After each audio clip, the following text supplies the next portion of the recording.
आप बोलो ये वैयावृत्ति थी कि अवैयावृत्ति थी?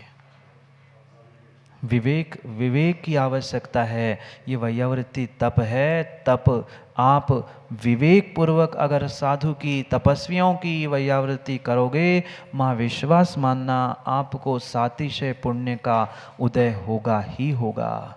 आज जितने बिलक रहे ना, किसी की कमर टेढ़ी है, किसी के घोंटे, किसी के सर पिरा रहे ना, उन सबसे कह दो सच्चे भावों से साधु की वैयावृत्ति करो। और नहीं कर पा रहे हो तो कम से कम करने वालों की अनुमोदना करो, व्यवस्था तो करो।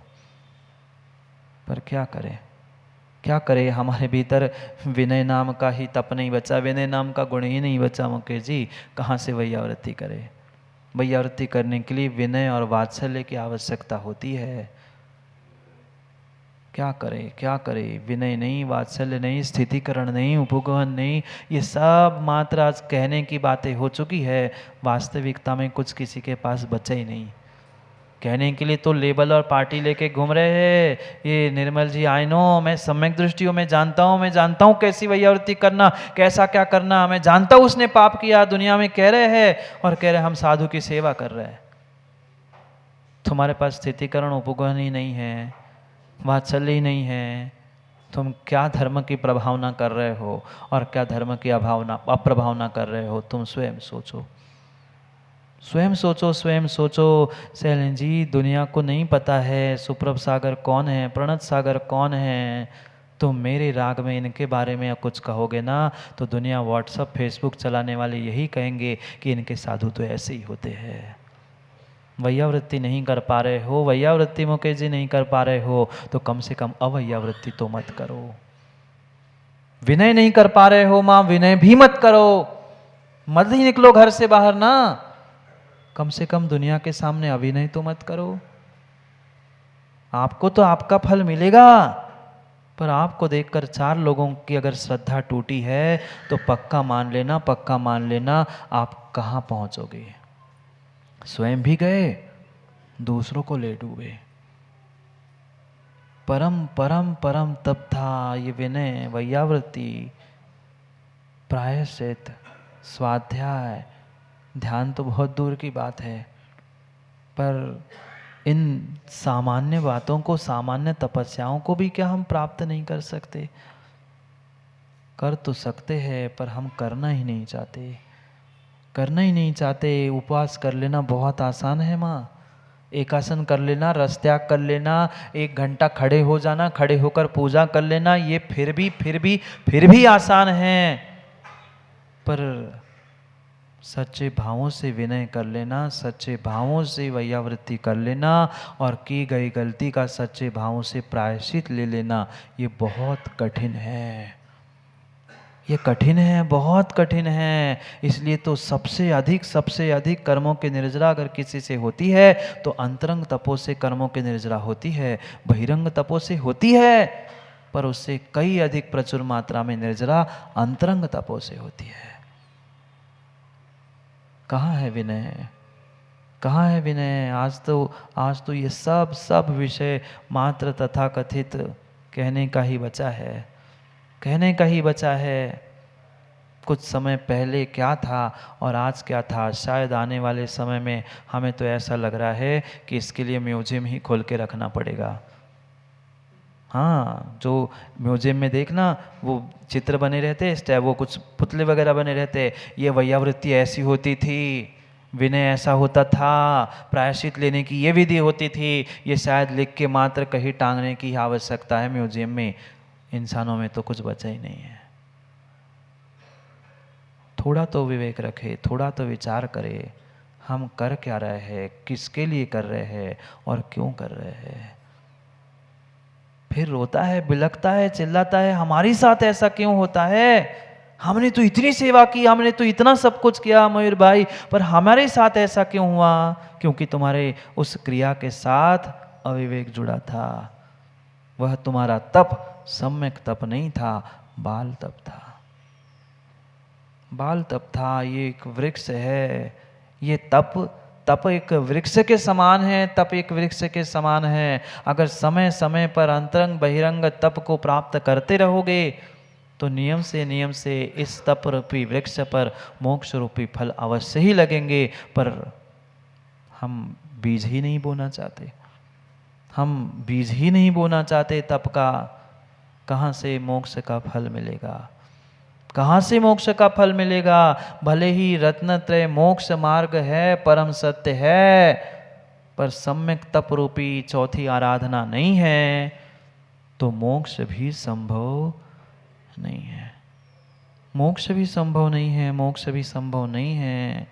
इसलिए पुनः पुनः सोमप्रभ स्वामी कह रहे हैं कि तप के बिना दुखों का, कर्मों का क्षय संभव नहीं है। और जब तक कर्मों का, दुखों का क्षय नहीं है, तब तक निर्जरा और मोक्ष फल पर, पेड़ पर लगने वाली नहीं है। पढ़ते हैं अगले श्लोकों को, जहाँ 83 और 84 नंबर के श्लोक में आचार्य भगवंत समझाना चाहते हैं कि ये तप क्या है, कैसा है और क्यों है। पढ़ते हैं 83 नंबर के श्लोक को। कांतारम नयथे तरो ज्वलयितुं दक्षो दवाग्निं विना।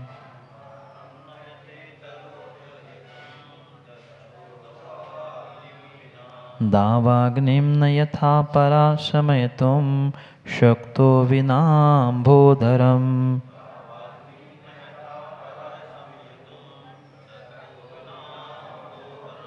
निष्णातं पवनं विना निरसितुं नान्यो यथाम्भोधरम्।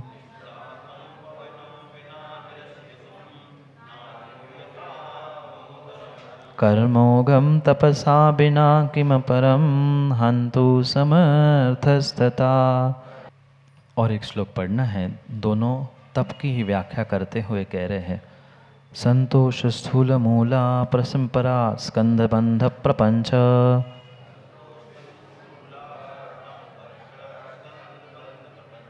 पंचाक्षीरोध शाखा स्फुरदला शील संप्रत्परावला।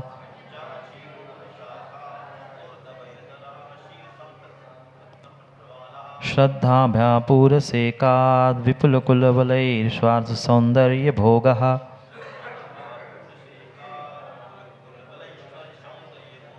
स्वर्गादि प्राप्ति पुष्पा शिवपद फलफला स्यात्तपा पद्वयोऽयम्।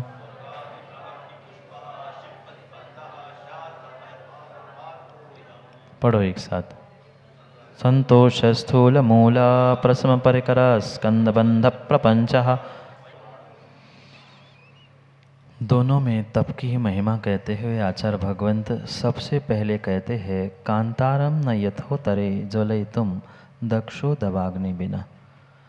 बड़े से बड़े वन को जलाने के लिए वह जितना बड़ा वन है उतना बड़ा दावानल आवश्यक।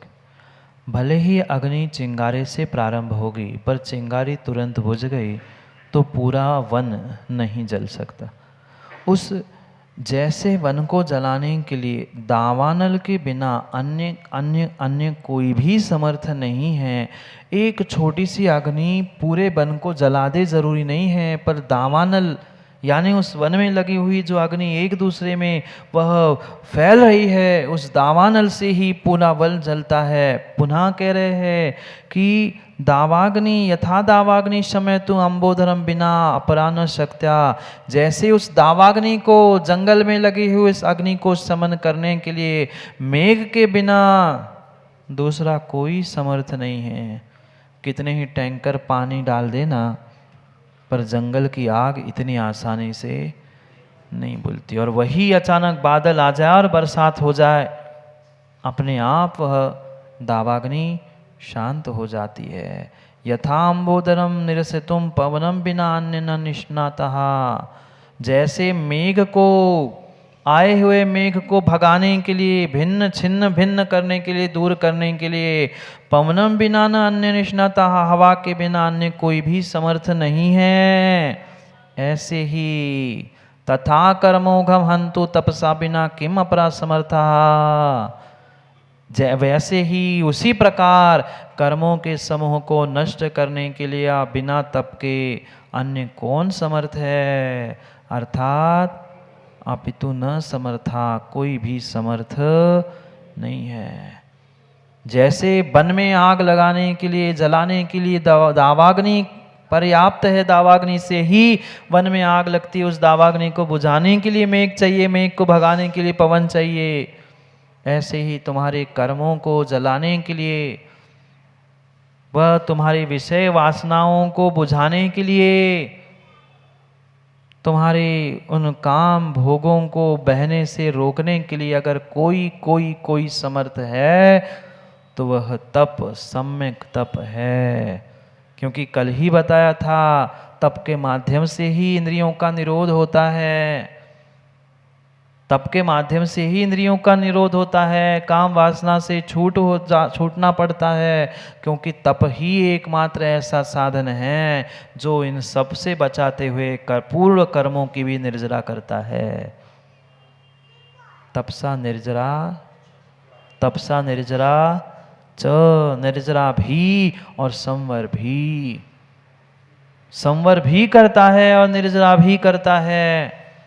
पुराने कर्मों की निर्जरा के साथ नए आने वाले कर्मों का संवर भी करता है। ऐसे दो दो काम ये निर्जरा कर और संवर का ये तप करता है। पर तप करता है जब आप तप करते हो, ढोंग नहीं, तप करते हो, तप करते हो। इसलिए कह रहे हैं ये तप रूपी वृक्ष है, ये तप रूपी वृक्ष है, ये तप रूपी वृक्ष है। और अयम तपहा पादया, यह तप वृक्ष के समान है। ये तप है ना, ये वृक्ष के समान है। फिर वृक्ष है तो डाली, पत्ते, फूल, फल सब कुछ हो गए। हाँ, बिल्कुल ऐसा ही है। वह संतोष स्थूल मूलम, संतोष जिसकी मजबूत जड़ है, संतोष ही जिसकी मजबूत जड़ है। प्रश्न परिकरा स्कंध बंध प्रपंच पंचाक्षीरोधदा शाखा, प्रशम, संवेग, अनुकंपा आदि इनके स्कंध बंध का फैलाव है जो पंचेंद्रिय के निरोध रूप शाखाओं को देने वाला है। पंचेंद्रिय के विषयों का निरोध करने वाली जैसी ये शाखाएं हैं उस तप रूपी वृक्ष की, जो प्रशम, संवेग आदि सम्यक के गुणों को प्रकट करने के लिए निमित्त बनने वाली है, निमित्त बनने वाली है। इतना ही नहीं, स्फुरत अभय दलहा, दैदीप्यमान अभय रूपी पत्र है। जो तप करता है वह स्वयं को भी अभय दान देता है और दूसरों को भी अभय दान देता है। पत्र, पेड़ है तो पत्ते तो है ही, कैसे पत्ते? वह अभय रूपी पत्र है, प्रशम, संवेग आदि रूपी उसकी शाखाएं है। शील संपदा प्रवाला, शील रूपी संपत्ति की कोपल है। कोपल जानते हो? कोपल जानते हो? छोटे छोटे पत्ते जो अभी उग ही रहे हैं, वह मुलायम छोटे छोटे वह कोपल के समान ये शील रूपी संपत्ति है। श्रद्धांभा पुरसेकात, श्रद्धा रूपी पानी के सिंचन करने से, पानी चाहिए पड़ेगा, पानी चाहिए पड़ेगा मुकेश जी। बिना श्रद्धा के पानी के काम होने वाला नहीं है। कितना ही तप लेना, कितनी ही वैयावृत्ति, कितनी सेवा, कितनी प्रभावना का ढोंग कर लेना, और श्रद्धा तुम्हारे पास लिप्टन नहीं है, श्रद्धा का पानी नहीं है, तो ये पेड़ सूख के नष्ट हो जाएगा। श्रद्धा का पानी चाहिए, श्रद्धा के पानी से सिंचन करने से ही विपुल कुल बलैश्वर्य सौंदर्य भोग स्वर्गादि प्राप्ति पुष्पा शिवा पद फलात् स्यात्। जो ऐसे स्तप रूपी वृक्ष को श्रद्धा रूपी पानी से सिंचित करता है, वह उत्तम कुल, विपुल बल, ऐश्वर्य, सुंदरता, नाना प्रकार के भोग, स्वर्गादि रूप पुष्प और मोक्ष रूपी फल को देने वाला होता है। फल तो मोक्ष का ही है, स्वर्ग आदि तो फूल है, स्वर्ग आदि तो फूल है। आपने कभी देखा पेड़ पर फूल से ही फल बनते हैं? फूल जो फल वाले पेड़ होते हैं वो फूल से ही फल बनते हैं। ऐसे ही ये स्वर्ग रूपी पहले फूल देगा और फिर मोक्ष रूपी फल उसी से प्रकट होगा। किससे? तप से, सम्यक तप से, सम्यक तप से उत्तम कुल, विपुल बल। आज जितने जितने, मैं अभी तो कह रहा था, जितने कमजोर, बीमार, आधे टेढ़े पड़े हैं, उनसे कह दो ये अंतरंग तप तपो, तपस्वी की वैयावृत्ति करो, तपस्वी की विनय करो। नियम से नियम से नियम से विपुल बल मिलेगा, ऐश्वर्य मिलेगा, सुंदरता, नाना प्रकार के भोग भी चाहते हो तो भी तुम्हें इन तपों को तपना होगा।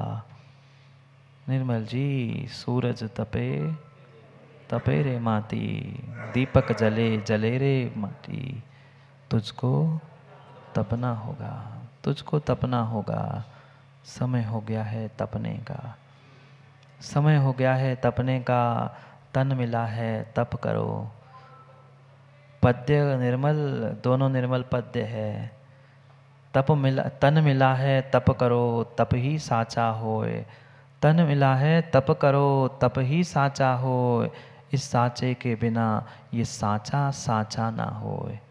साचे तप के बिना ये जो साचा शरीर का साचा है ना, ये जो अंतरात्मा का साचा है, परमात्मा का साचा है, वो साचा परमात्मा बनने वाला नहीं है। नहीं समझे? माँ गुजिया बनाओगे ना अभी, साँचे से, साँचे से गुजिया बनाओगे, उस गुजिया का साँचा अलग है और साँची गुजिया अलग है।